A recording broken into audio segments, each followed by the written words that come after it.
Por shkallëzohet kriza në detin e Kuq. Arabia Saudite dhe Huthit shkëmbejnë sulme.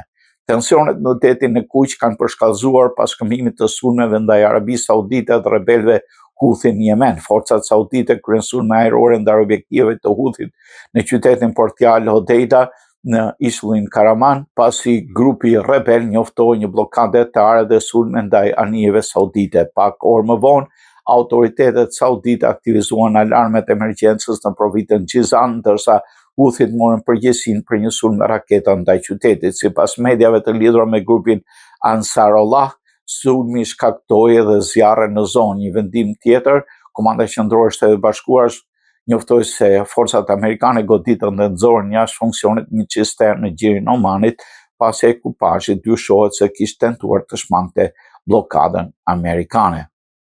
Ndërkohë, Irani deklaroi se ka kryer sulme me dronë ndaj bazave ushtarake amerikane në lindjen e mesme, si kundërpërgjigje ndaj bombardimeve të vazhdueshme amerikane. Presidenti Donald Trump të bisedimet me Teheran vijojnë, po paremëroi se SBA është e gatshme të zgjerojë operacionet ushtarake nëse nuk arrihet marrëveshje. Për shkallëzimin e konfliktit ka shtuar shqetësimet për sigurinë e lundrimit në Hormuz dhe detin e Kuq, ndërsa SBA dhe Britania e Madhe pritet të zhvillojnë javën e ardhshme në Londër një konferencë posaçme për sigurinë e këtij korridori strategjik detar.